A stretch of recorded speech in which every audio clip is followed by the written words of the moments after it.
Office থেকে বেরোতেই তাচ্ছিল্য হেসে শেহজাদের হাতে ডিভোর্স লেটার ধরিয়ে দিল শবনম।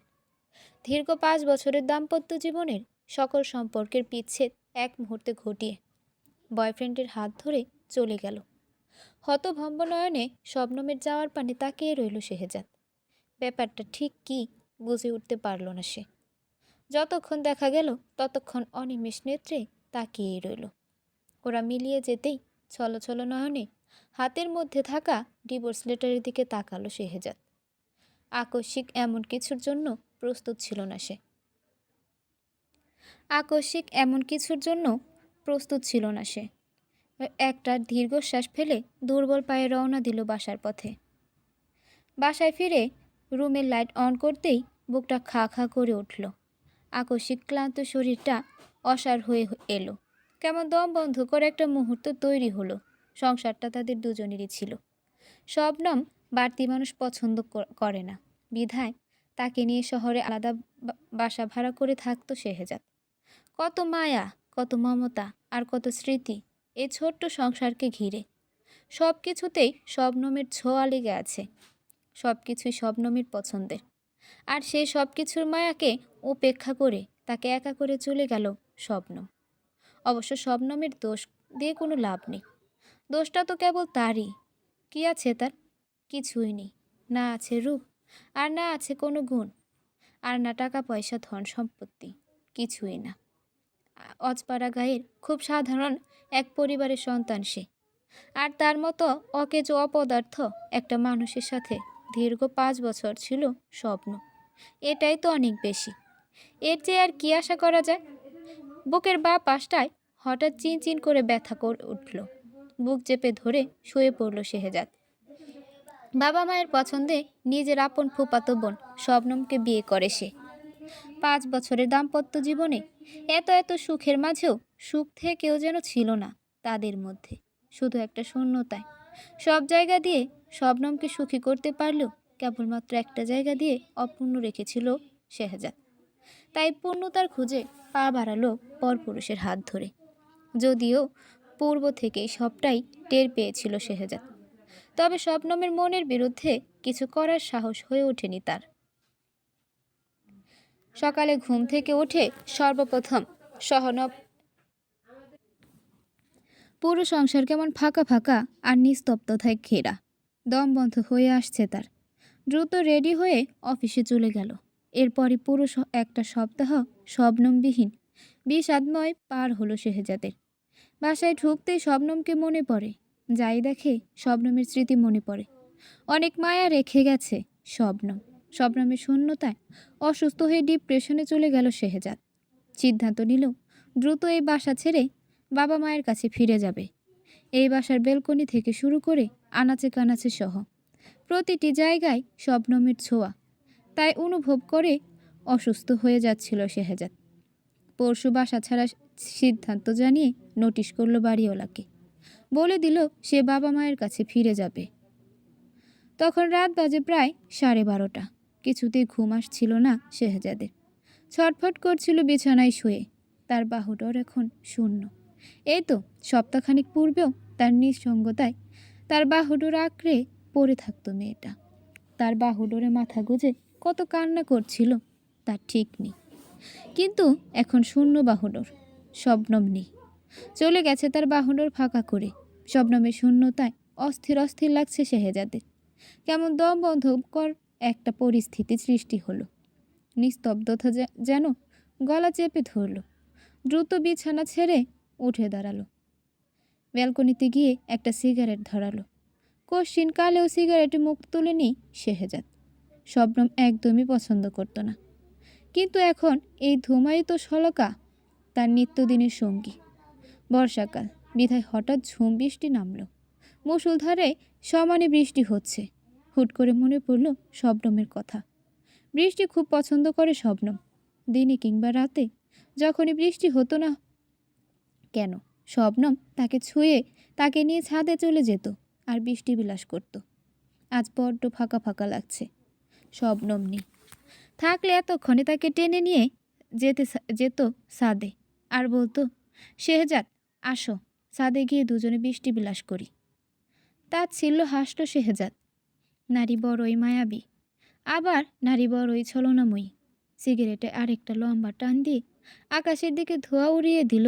একটা তপ্ত শ্বাস ফেলল। সিগারেটের শেষ টান দিয়ে কোনো কারণ ছাড়াই হুট করে ছাদে চলে গেল। কেন যেন ছাদে যেতে ইচ্ছে করছিল। ছাদের কার্নিশ ধরে কিছুক্ষণ তাকিয়ে রইল রোডের মধ্যে চলা যানবাহনের দিকে। বৃষ্টিতে ভিজতে লাগলো শেহজাদ। ভারী বর্ষণ হচ্ছে। হঠাৎ বিদ্যুৎ চমকে উঠল। ছাদের অপর পাশের টাঙ্কির পাশে সাদা কিছু একটা দেখতে পেল সেই আলোয়। কৌতূহলী হয়ে এগিয়ে গেল শেহজাদ। কাছাকাছি যেতেই হঠাৎ গুনগুন করে কান্নার শব্দ শুনতে পেল। ভড়কে গেল শেহজাদ। গুটি গুটি পায়ে এগিয়ে যেতেই দেখল একটি মেয়ে বৃষ্টির মধ্যে বসে কাঁদছে। কৌতূহলী হলো সে। এত রাতে ছাদে একা একটা মেয়ে বসে কাঁদছে। ব্যাপারটা খুবই অদ্ভুত। মেয়েটি কে হতে পারে শেহজাদের জানা নেই। লম্বা লম্বা চুলগুলো দিয়ে পুরো পিঠ মুখ সব ঢাকা। ছাদের ফ্লোরেও ছড়িয়ে ছিটিয়ে পড়েছে চুলগুলো। নিজেকে ধাতস্থ করল শেহজাদ। সাহস করে এগিয়ে গেল। রাশভারী গম্ভীর কণ্ঠে হঠাৎ জিজ্ঞেস করে উঠল, এই মেয়ে কে? কে তুমি? এত রাতে বৃষ্টিতে ভিজে এখানে বসে কাঁদছো কেন? Any problem? এত রাতে ছাদে হঠাৎ কোনো পুরুষালী কণ্ঠস্বর শুনতেই ভড়কে গেল মেয়েটি। শেহজাদকে নিজের সামনে দাঁড়িয়ে থাকতে দেখে ভয় পেয়ে আচমকা চিৎকার করে ওঠে। সেন্সলেস হয়ে ছাদের ফ্লোরে লুটিয়ে পড়তে নিতেই ধরে ফেলল শেহজাদ। হতভম্ব হলো সে। অন্তত এমন কিছুর জন্য প্রস্তুত ছিল না। ঠিক কি হলো সব মাথার উপর দিয়ে গেল শেহজাদের। নিজের শরীর সম্পূর্ণ ভারসাম্য হারিয়ে ফেলল মেয়েটি। বৃষ্টির কারণে পুরো ছাদে পানি ভরে গেছে। চিকন পাইপ দিয়ে যেতে পারছে না বোধহয়। তাই নিজের সাথে জড়িয়ে নিল মেয়েটিকে। সারা বাসা তন্ন তন্ন করে মেয়েটিকে খুঁজছে মোশাররফ সাহেব। মা মরা মেয়ে, ঘরে সৎ মা, তাই মেয়েটাকে নিয়ে তিনি একটু বেশিই চিন্তায় থাকেন। এই তো ঘণ্টাখানেক পূর্বে কিছু একটা নিয়ে মা মেয়ে দুজনের মধ্যে বাকবিতণ্ডা হলো। মিঠিকে খুব বকাবকি করলো তার সৎ মা। মিঠি প্রতিবাদ করতেই এক পর্যায়ে গায়ে হাত তুলতেও নিয়েছিলেন তিনি। সেই মোশাররফ সাহেব স্ত্রীকে থামালেন, নয়তো আজ সত্যি সত্যি মেয়ের গায়ে হাত তুলত। আর সেই রাগে দুঃখে ক্ষোভে কেঁদে কেটে বাসা থেকে বেরিয়ে গেল মিঠি। মা গত হওয়ার পর থেকে মেয়েটা খুব জেদি হয়ে গেছে। মোশাররফ সাহেব মান সম্মানের ভয়ে লাজ লজ্জা ভুলে এবারই প্রতিটি ফ্ল্যাটে মেয়েকে খুঁজে ক্লান্ত হয়ে গেছেন। ভাবলেন ছাদে গিয়ে একবার দেখে আসবেন। ওনার পিছু পিছু এলেন ওনার দ্বিতীয় স্ত্রী মনিরা বেগমও। দুনিয়ার যত গালমন্দ আছে সব করছে মিঠিকে। পারেন না শুধু গলা টিপে মেরে ফেলতে। একমাত্র এই মেয়েটাই এখন পথের কাঁটা ওনার। মোশাররফ সাহেব নীরব রয়েছেন মেয়ের চিন্তায়। প্রাপ্তবয়স্ক মেয়ে, কখন কি হয়ে যায় ঠিক নেই। আরও যে খারাপ যুগ এসেছে, আতঙ্কে থাকেন তিনি।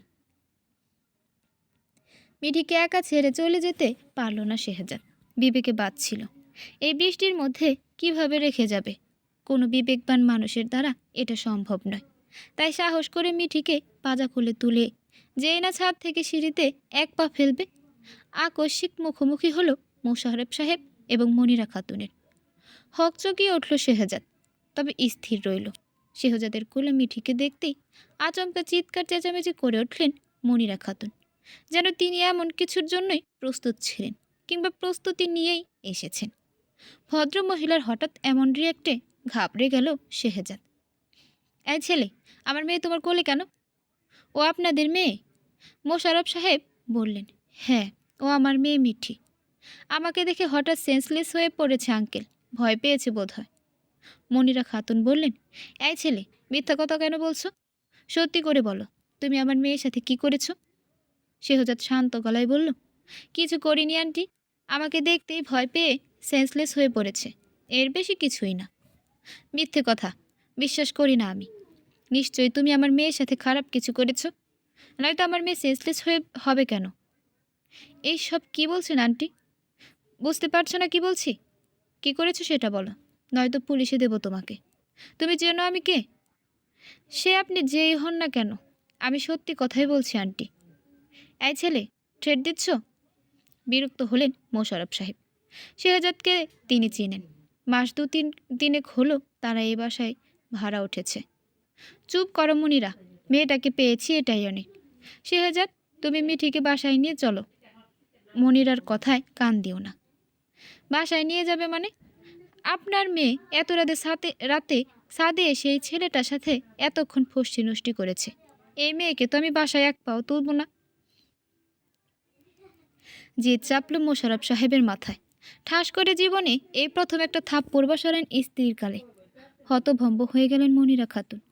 রেগে মেগে উঠে আরও জোরে চিৎকার চেঁচামেচি করে বাসার সব ফ্ল্যাটের মানুষজন জড়ো করে ফেলেন। ভদ্র মহিলার কর্মকাণ্ডে লজ্জায় আড়ষ্ট হয়ে গেল মোশাররফ সাহেব এবং শেহজাদ। শেহজাদের পাশের ফ্ল্যাটের একজন পুরুষ বলল, এখানে কি হয়েছে? এই ছেলেটা ডিভোর্স হয়েছে সপ্তাহখানেক পেরোয়নি, এখন আমাদের মেয়ের দিকে কোন নজর দিয়েছে। এর একটা বিচার করুন সবাই। এর ভদ্র মুখোশটা ফাঁস করে দিন। স্তব্ধ হয়ে গেল শেহজাদ। তার পায়ের নিচের মাটি সরে গেল যেন। এত নোংরা মন মানসিকতা ভদ্র মহিলার ইতিপূর্বে জানা ছিল না শেহজাদের। জানলে এই বাসায় ভাড়াই থাকতো না সে। এটিকে সেন্সলেস অবস্থায় শেহজাদের কোলে দেখতেই একজন এক রকম নানান আজে বাজে মন্তব্য এবং কানাঘোষা করতে লাগলো। কেউ কেউ তো বাঁকা চেয়ে চোখে চেয়ে শুনিয়ে কটু কথা বলতেও দ্বিধাবোধ করল না। লজ্জায় অপমানে থরথর করে কাঁপছে শেহজাদের শরীরটা। কারো মুখ ধরে রাখা সাধ্য নিয়ে তার। দোষ তো তারই। সে কেন এত রাতে ছাদে এলো আর মানবতা দেখাতে গেল? চল শক্ত করে কথা না বাড়িয়ে মিঠিকে তাদের বাসার সোফার উপর রেখে বেরিয়ে আসতে নিতেই মনিরা বেগমের ভাইরা পেছন থেকে কলার চেপে ধরল শেহজাদের। আত্মসম্মানে লাগলো তার। চল শক্ত করে কলার ছাড়িয়ে নিল। শক্ত গলায় বলল, এটা কেমন অভদ্রতা? মিঠির সৎ বড় মামা বললেন, আমাদের মেয়ের সাথে নষ্টামি করে এখন সাধু সাধছ? মানে, তোমাকে ভদ্রলোক ভাবতাম, কিন্তু তার প্রমাণ আজ এভাবে দিয়েছ তুমি। ভাবতেই অবাক লাগছে। ছি, না জেনে না শুনে একদম আজে বাজে মন্তব্য করবেন না। অনেক সময় চোখে দেখা জিনিস কিংবা কানে শোনা কথাও ভুল হয়। আর শুনুন, কি করেছি না করেছি সেটা আপনাদের মেয়ের জ্ঞান ফিরলেই জিজ্ঞেস করবেন, তখন সত্যিটা জানতে পারবেন। আসছি। বেরিয়ে যেতে নেয় শেহজাদ। মনিরা খাতুনের ভাইরা কিছুতেই বেরোতে দিল না তাকে। উল্টো এত রাতে কাজীকে ফোন করে আসতে বলল। চেঁচামেচির শব্দে মিঠির সৎ মামিরা উঠে এলো তাদের বাসায়। ঘটনা শুনে মিঠির চোখে মুখে পানি ছিটুতেই পিট করে তাকালো। কাজে আসতে জোরপূর্বক বিয়ে পড়িয়ে দিল শেহজাদ মিঠির। শেহজাদ আর দাঁড়ালো না, কবল বলেই বেরিয়ে গেল। পেছন থেকে মনিরা খাতুন অকথ্য ভাষায় বকাবকি করতে লাগলেন শেহজাদকে। মনিরা খাতুনের 3 ভাই। এলাকায় বেশ নাম ডাক রয়েছে। 3টা ভাই দালাল টাইপের। এলাকায় এদের জন্য কথা বলতে পারে না কেউ, গলা চেপে ধরে। 3 জনই রাজনীতির সাথে সংযুক্ত। কিন্তু 3টা ভাই থাকেন ওনার এত বড় বাড়িতে। 3 ভাই 3টা ফ্ল্যাট দখল রেখেছে। অথচ বাড়িটা মিঠির মায়ের, মিঠির নানার দেওয়া। মোশাররফ সাহেব কিছু বলতে পারেন না। বললেই ওনাকে নানা রকম সাহিস্তা করেন মনিরা খাতুনের ভাইয়েরা। আর ভাইদের লেলিয়ে দিয়েছেন তিনি। কিছুক্ষণ পর মিঠির মামিরা তার জামা কাপড় চেঞ্জ করে দিয়ে জোর করে ধরে শেহজাদের ফ্ল্যাটে নিয়ে গেল। রাগে ফুঁসছে শেহজাদ। ভেঙে ফেলতে ইচ্ছে করছে সব। ভেজা টি শার্ট খুলতেই হঠাৎ ডোরে নখ পড়ল। আরেকটা গায়ে দিতেই আরও কয়েকবার নখ পড়ল। বিরক্ত হয়ে ডোর খুলতেই দেখল মিঠিকে নিয়ে ওর মামিরা দাঁড়িয়ে রয়েছেন। কিছু বলতে ইচ্ছে করলো শেহজাদের, কিন্তু মিঠির মুখের দিকে তাকিয়ে রাগ দমন করে কিছু বলল না। সেন্স ফেরার পর থেকে মেয়েটা সেই একইভাবে রয়েছে, একটাবারের জন্য মাথা তোলেনি। মিঠির বড় মামি বাঁকা গলায় বললেন, কবুল বলে চলে এলে যে? তোমার কি কাণ্ডজ্ঞান নেই? আমাদের মেয়েকে সস্তা বলে মনে হয় তোমার? সাহস কত! তো কি করব? চেঁচিয়ে উঠল শেহজাদ।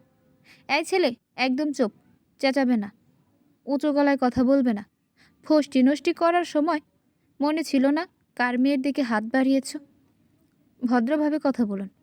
এজন্যই তোমার বউটি কেনা, ডিভোর্স পাও। কথাটা বলতেই চট করে মাথা তুলে মামির দিকে তাকালো মিঠি। ডিভোর্স মানে? বলতে চাইল মিঠি, কিন্তু জিজ্ঞেস করলো না। দাঁতে দাঁত চাপল শেহজাদ। সবগুলো মহিলা এক। মিচকি শয়তানের হাড্ডি। সাবধান বলে দিচ্ছি, মেয়েকে ঘরে তোলো। মেয়ের সাথে কিছু করলে তোমার হাড়গোড় ভেঙে ফেলবে ওর মামারা।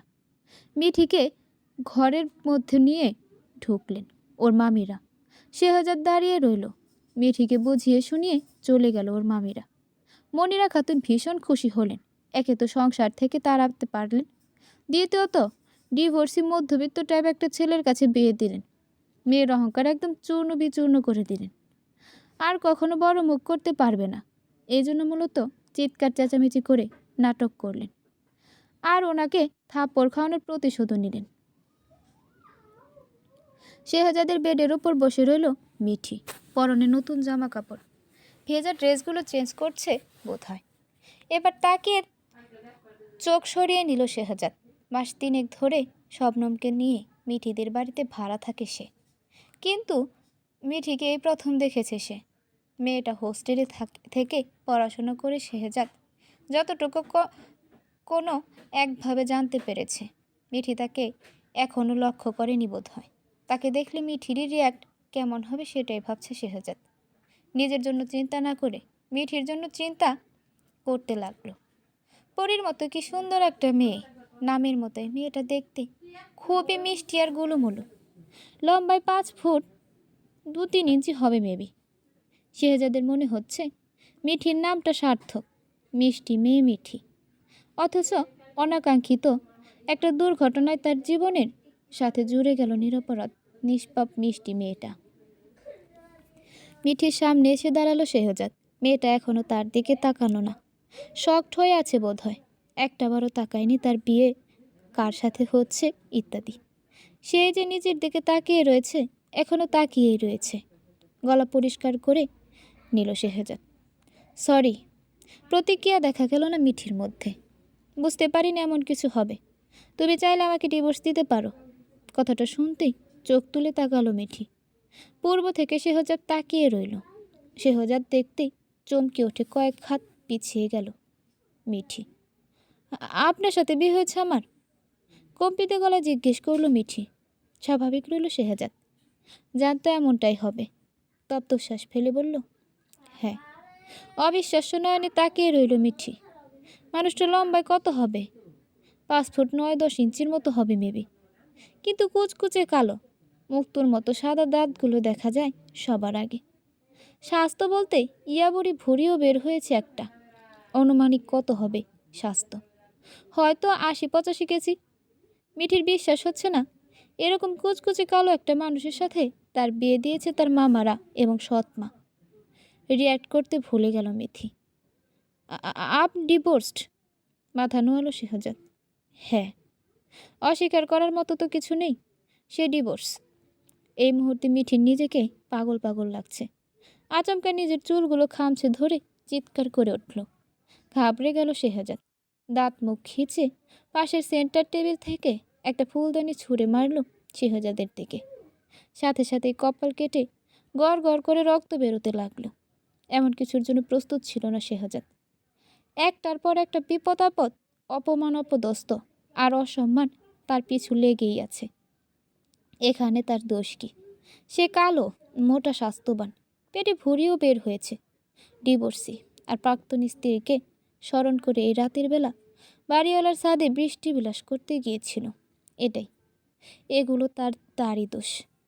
আরও একটা দোষ রয়েছে, একদম বড় দোষ, যার জন্য শবনম তাকে ছেড়ে চলে গেছে।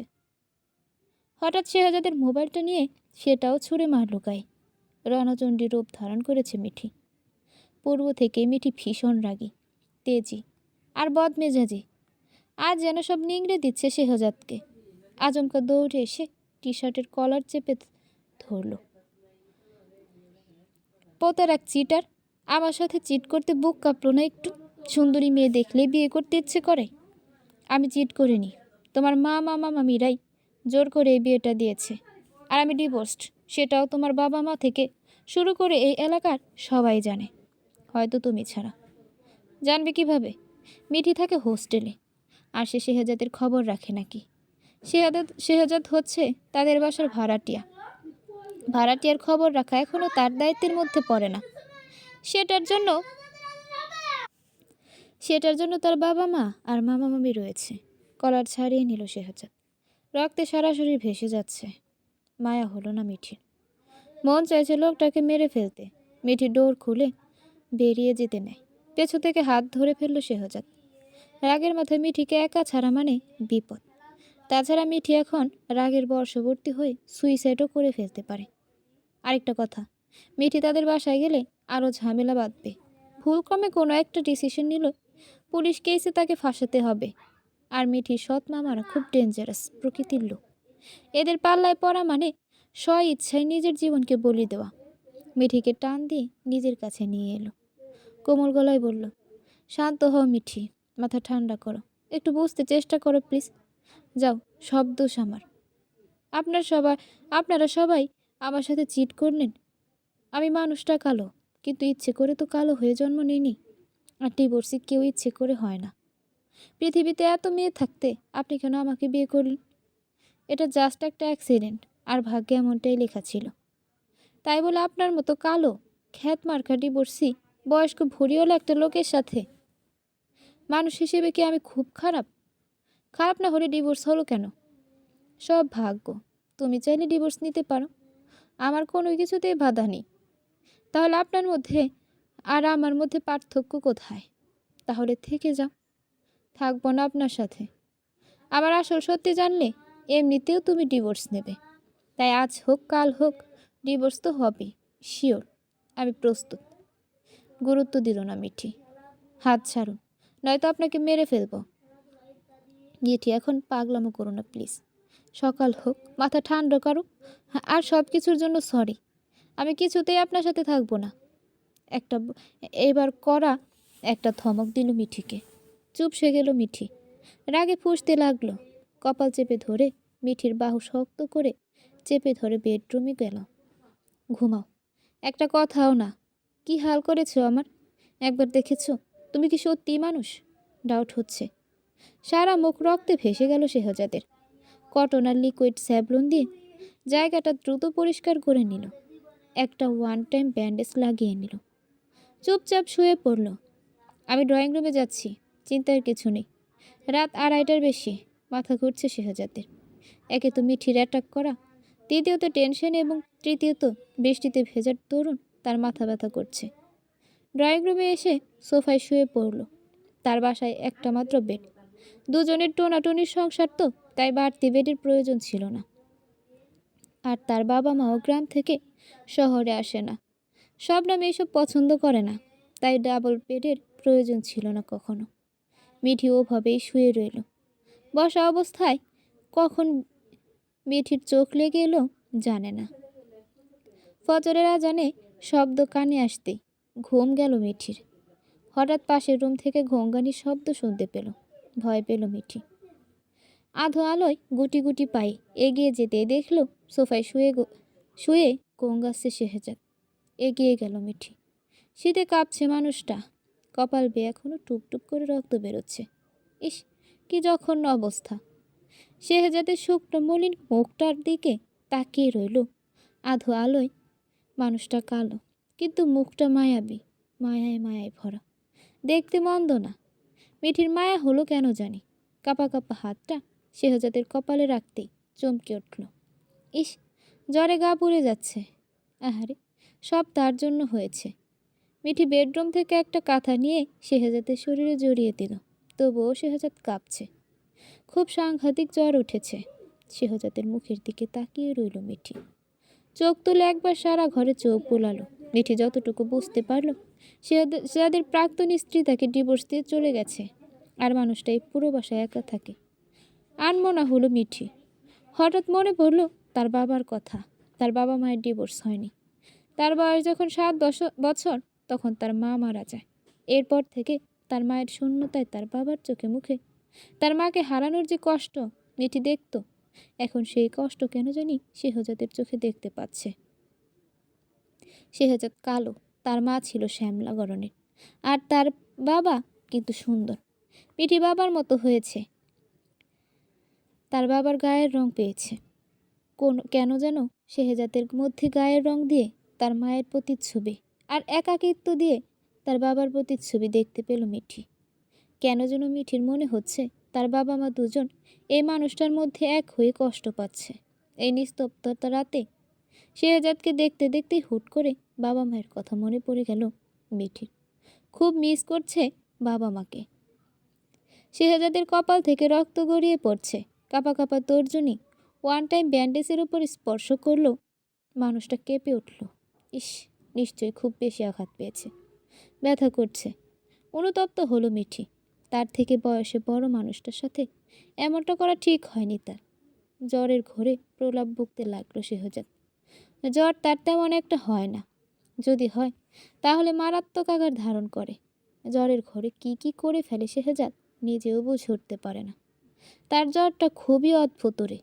মানুষটা শুকনো ব্যথাতুর মলিন মুখ দেখে মিঠির ভীষণ মায়া হলো।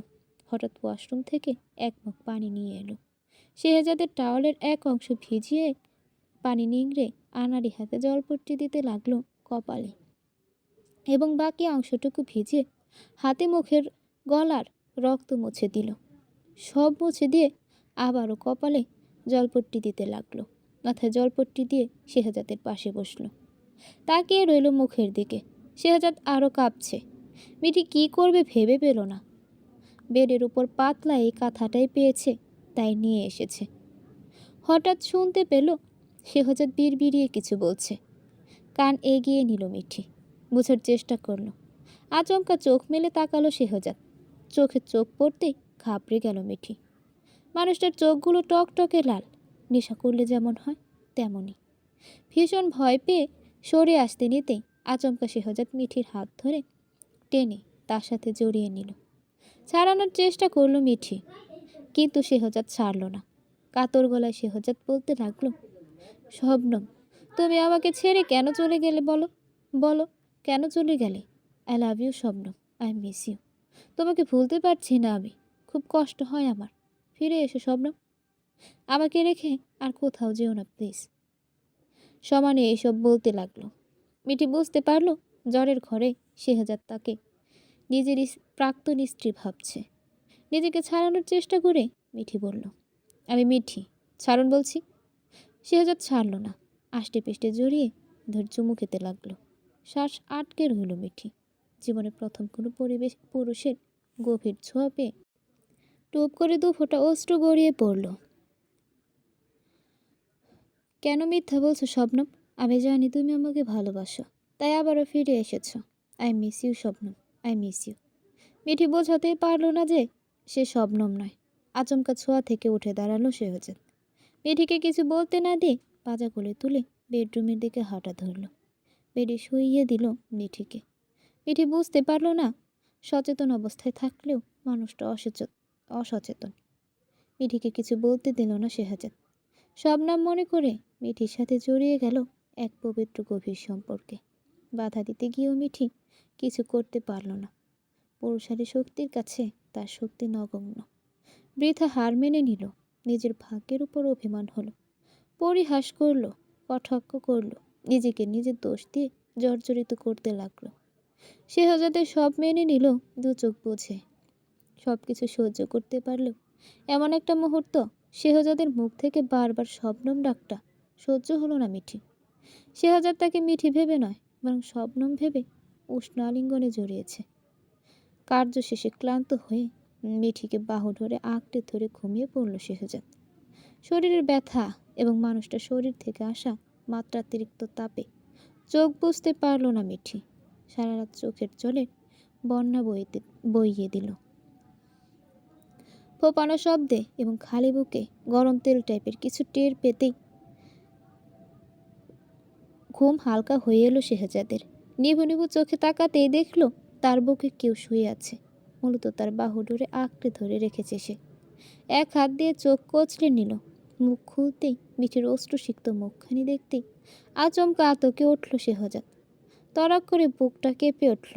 দ্রুত শোয়া থেকে উঠে বসল। ব্যাপারটা ঠিক বোধগম্য হলো না কিছুই। সে বেডে এলো কখন? আর মিঠির সাথে কেন? তাদের এমন অবস্থা বা কেন? লক্ষ্য করল দুজনের গায়ে কোনো বস্ত্র নেই। নিজের শরীরে চাদর পেঁচিয়ে রেখেছে মিঠি। তদ্রূপ তার কোমর অবধিও চাদর পেঁচানো।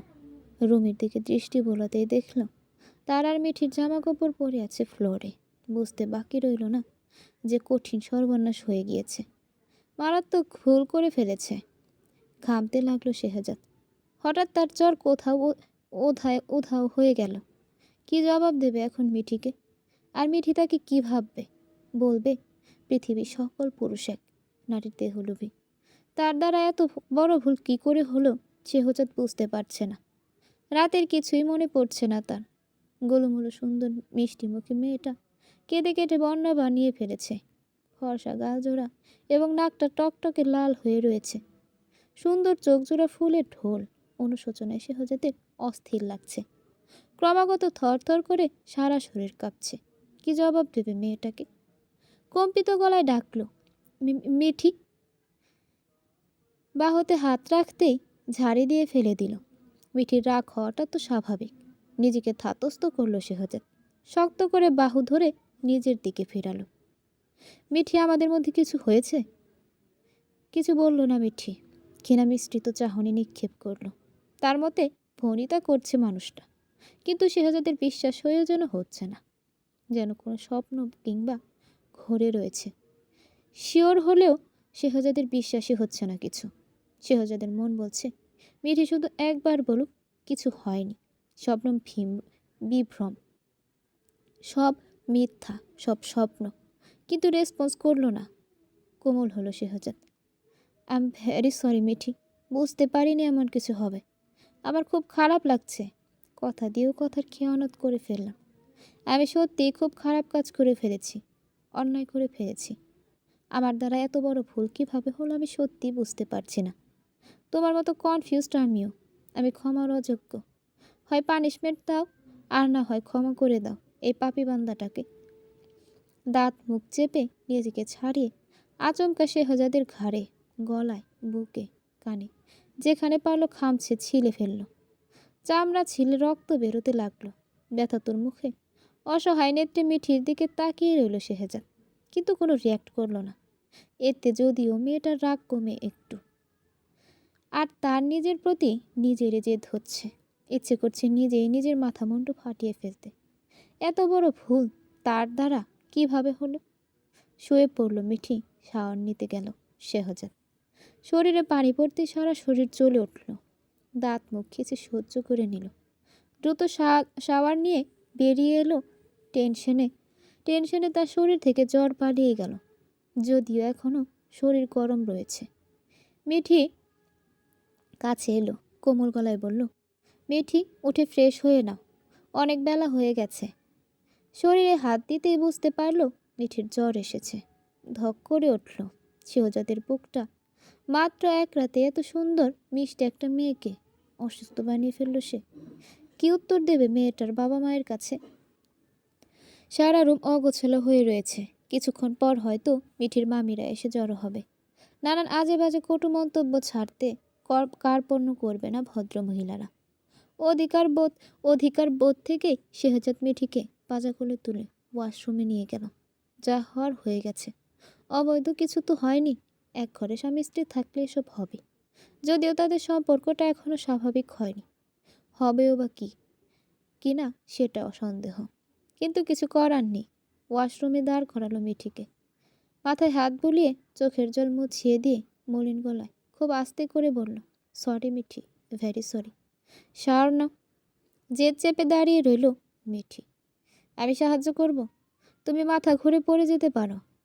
ধাক্কা দিয়ে বের করে দিল শেহজাদকে। হতভম্ব হলো সে।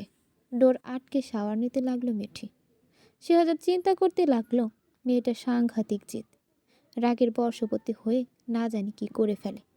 মনে মনে আল্লাহকে ডাকতে লাগলো।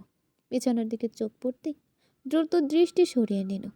মিঠির রক্তে ভেসে গেছে পুরো বেডটা। দ্রুত নতুন চাদর বিছিয়ে রুমটা পরিপাটি করে গুছিয়ে ফেলল। কিন্তু অনেকক্ষণ হলেও ওয়াশরুম থেকে মিঠি বের হলো না, এবং কোনো সাড়া শব্দ পাওয়া গেল না।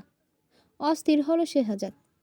মিঠি ঠিক আছে তো, নাকি কিছু করছে উল্টো পাল্টা? ভয় হানা দিল মস্তিষ্কে। নিজেকে ধাতস্থ করে ডোরে টোকা দিয়ে হাত গুটিয়ে নিল মিঠি। মিঠির সারা শব্দ পাওয়া গেল না। শেহজাদ ঘাবড়ে গেল। উৎকণ্ঠা হয়ে ফের টোকা দিল।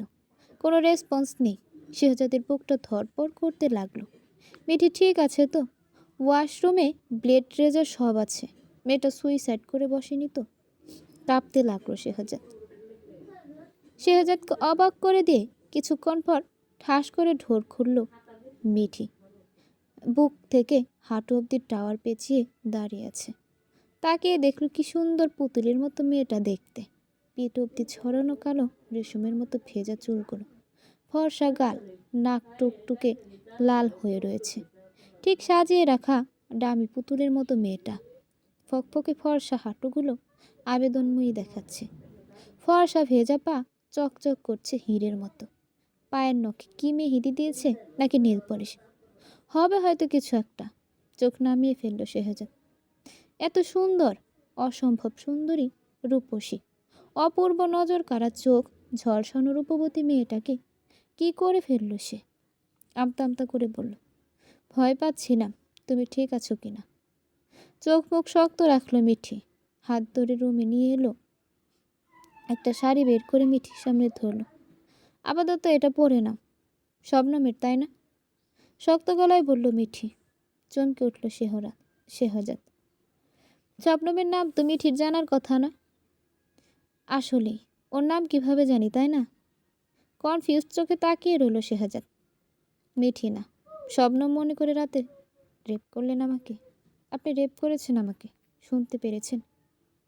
শেষের কথাটি চিৎকার করে বলল। অপরাধ বোধে মাথা নুইয়ে ফেলল শেহজাদ। হাত মুষ্টিবদ্ধ করল, জল শক্ত করল। নিজের প্রতি নিজেরই রাগ হচ্ছে। আর সত্যি বলতে সে শবনমকে এখনো ভুলতে পারেনি। সপ্তাহখানেক হলো ডিভোর্সের। এত দ্রুত ভুলে যাওয়া কি সম্ভব? একটা মানুষকে এক জীবনেও ভোলা সম্ভব হয় না। আর সে যদি হয় খুব কাছের কিংবা প্রিয় কোনো মানুষ। তপ্ত শ্বাস ফেলল শেহজাদ। সত্যি বলতে মন থেকে সে অনুতপ্ত। মিঠির সাথে জড়ানোর কথা সে ভাবেইনি। কিন্তু কি থেকে কি হয়ে গেল একের পর এক। কাছে এগিয়ে এলো। দু হাতের আজলায় মিঠির মিষ্টি মুখটা তুলে বলল, সরি মিঠি। শেহজাদ অনুতপ্ত। তার চোখ মুখ দেখেই বোঝা যাচ্ছে। কিন্তু মিঠি তো তা মানতে পারছে না। সরি বললে সব সমাধান হয়ে যায়? এছাড়া আর কী বা করতে পারবো? বিয়ে করলেন কেন আমাকে? চেঁচিয়ে উঠল মিঠি। আমরা একে অপরের তাকদিরে ছিলাম, তাই নাটকীয়ভাবে আমাদের সঙ্গে এমনটা হয়েছে। তাকদিরে তো জঘন্য কেন? কী পাপ করেছিলাম? অসহায় নেত্রে তাকালো শেহজাদ। নিজেকে খুব ছোট লাগছে। জীবনে কাল আর আজ ব্যতীত এমন কোনো পরিস্থিতিতে পড়েনি সে। আমার ভুলের জন্য আমি অনুতপ্ত Mithi. For give me please. আচমকা দু পা উঁচু করে দু হাতে গলা চেপে ধরল শেহজাদের। ছাড়ানোর চেষ্টা করলো না শেহজাদ। চোখ বুজে রইল। সব দোষ তার। শবনম নয়, যদি মিঠি মনে করে আমাকে ভোগ করতেন তাহলে একটুও কষ্ট হতো না আমার, দুঃখ পেতাম না। আপনি একটা নারী লোভী পুরুষ। আপনি একটা নারীর দেহলোভী। আপনি একটা রেপিস্ট। I hate you. কান ঝাঁঝা করতে লাগলো শেহজাদের। দোষ তো তারই, তাই নীরবে কথাগুলো সয়ে নিল। তার হাঁটুর বয়সে একটা মেয়েকে ঠকানো হলো। সব দিক দিয়ে অনাচার হলো। মেয়েটার তো কোনো দোষই নেই।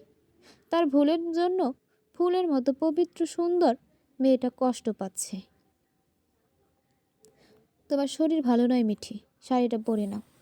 শাড়িটা হাতে নিয়ে শেহজাদের মুখে ছুঁড়ে মারল।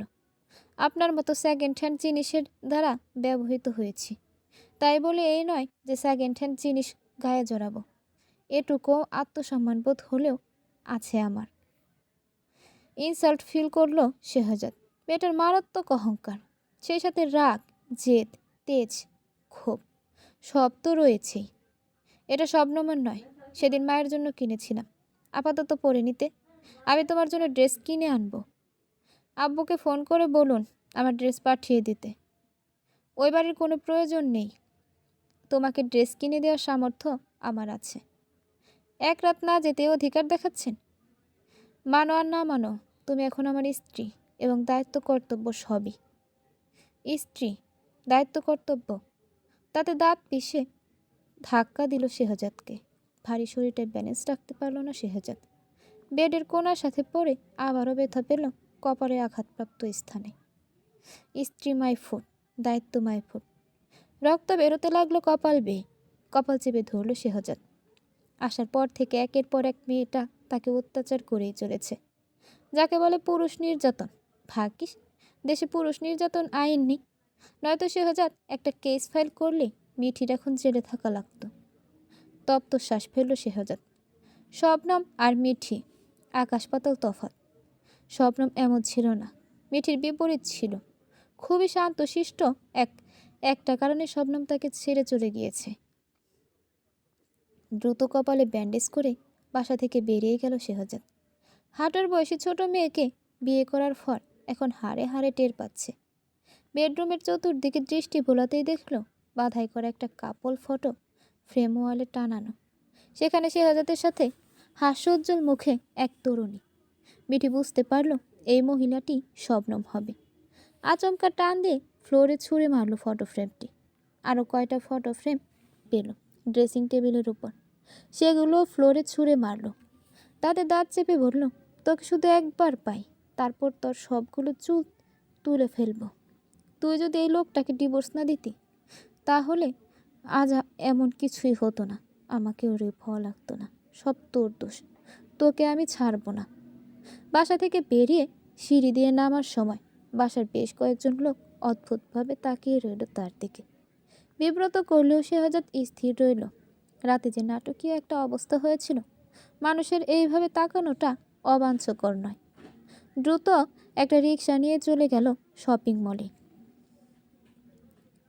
তখন সকাল বাজে প্রায় 9:30। অনেকক্ষণ হলো শপিং মলের সামনে এসে দাঁড়িয়ে রইল শেহজাদ।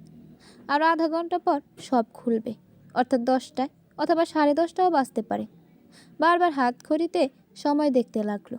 মিঠির জন্য ভীষণ চিন্তা হচ্ছে। একা রেখে এসেছে বাসায়, না জানি ক্রোধের বর্ষবর্তী হয়ে কি করছে মেয়েটা। চিন্তায় বিভোর হলো শেহজাদ। মেয়েটা কিছু করে ফেলেনি তো? তাকে তো আর আস্ত রাখেনি। শরীরের প্রতিটি অংশ খামছে ছিলে দিয়েছে। মাথায় তীব্র যন্ত্রণা হচ্ছে। শপিং মলের পাশে একটা ফার্মেসি দেখতেই ঢুকে পড়ল। ডক্টর আঘাতপ্রাপ্ত স্থান ওয়াশ করে কাচের ছোট টুকরো বের করে ব্যান্ডেজ করে দিল। নিজের জন্য এবং মিঠির জন্য ওষুধ নিয়ে নিল।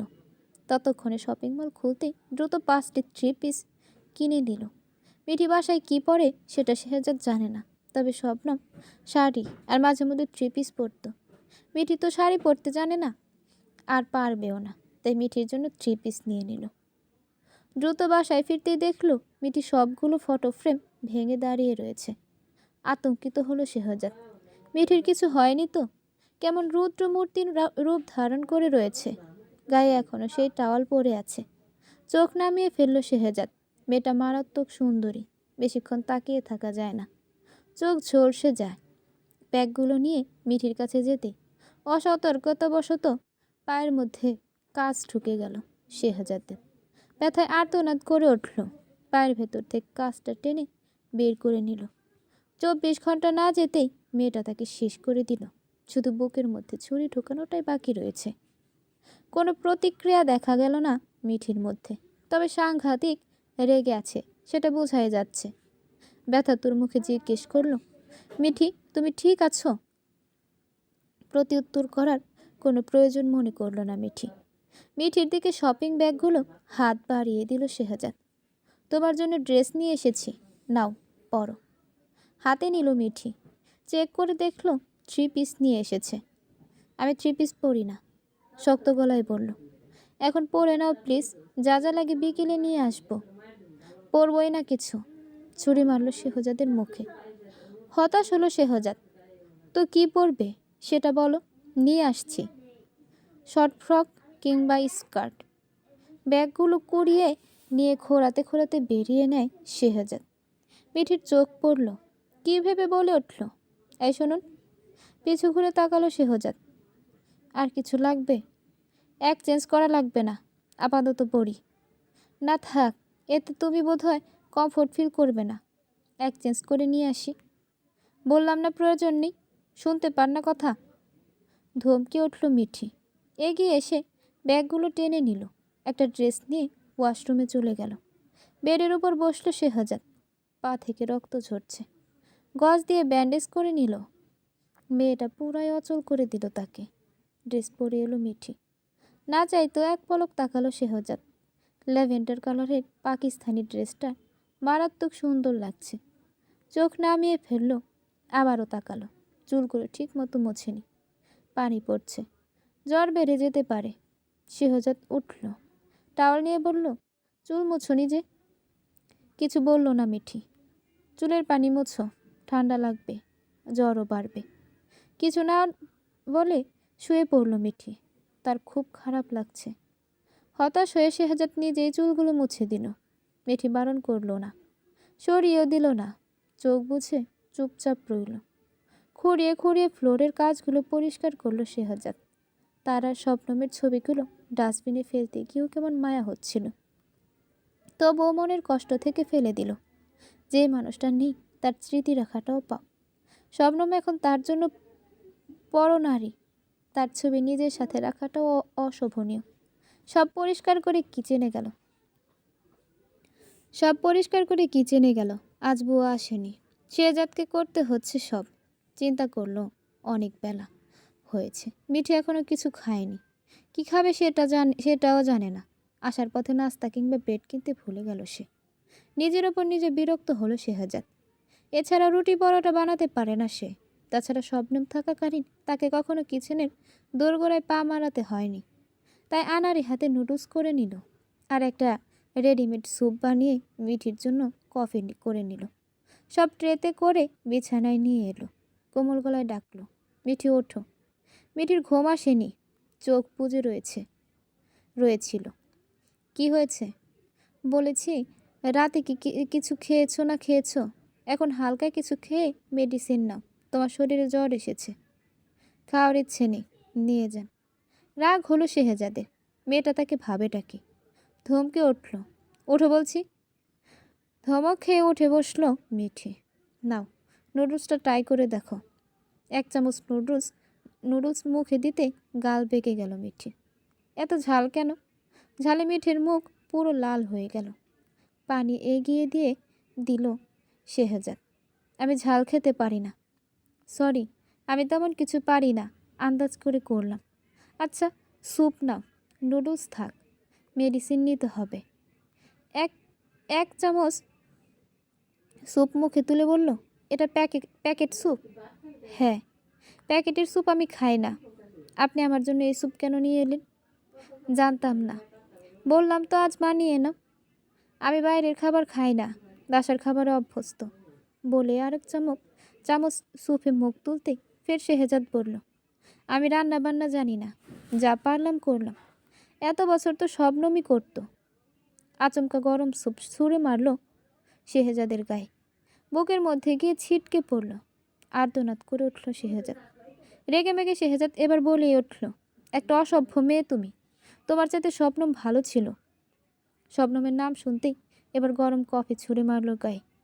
কথায় কথায় শবনম। শেহজাদ ওয়াশরুমে যেতে নিলেই পিঠের মধ্যে এবার চক ছুঁড়ে মারল। প্রতিউত্তর না করে গায়ে পানি ঢালতে লাগলো শেহজাদ। ধৈর্যের লিমিটেশন ক্রস করে ফেলেছে মেয়েটা। কিছুক্ষণ পর বেরিয়ে এসে আইস ব্যাগ চেপে ধরল। মিঠি এখনও ফনা তোলা সাপের মতো ফোঁসফোঁস করছে। তোমার জায়গায় আজ শবনম থাকলে একটা থাপ্পড় বসাতাম। আর শবনমের এমন সাহস নেই আমার সাথে এসব করা। যথেষ্ট ভক্তি করে চলতো আমায়। এবার গ্লাস ছুঁড়ে মারল শেহজাদের গায়ে। পড়ল গিয়ে বাহুতে। বাহু কেটে রক্ত বেরোতে লাগলো। আল্লাহ, আমার এত ধৈর্য কখন দিয়েছে জানি না। নয়তো তোমাকে কি করতাম সেটা আল্লাহ জানে। এবার ট্রে ছুঁড়ে মারল। চিৎকার করে বলল, ডোন্ট কম্পেয়ার। এক মেয়ের সাথে আরেক মেয়ের কম্পেয়ার করা উচিত না। আপনি যদি বিবেকবান মানুষ হতেন তাহলে করতেন না। Every girl is special in her one way. তোমার উগ্র আচরণে করতে বাধ্য হয়েছি। কেউ আমাকে অন্যের সাথে তুলনা করলে আমি তাকে ভয়ঙ্কর রকমের ঘৃণা করি। I hate you. চল শক্ত করে ড্রয়িং রুমে চলে গেল শেহজাদ। যেভাবে অ্যাগ্রেসিভ হয়ে আছে মেয়েটা, না জানি কখনো তাকে হত্যা করে বসে। চুপ করে বসে রইল শেহজাদ। আজ অফিসে যেতে পারেনি। মোবাইলটা তো ভেঙে ফেলেছে। তাই ল্যাপটপ অন করে মেইল করে দিল অফিসে।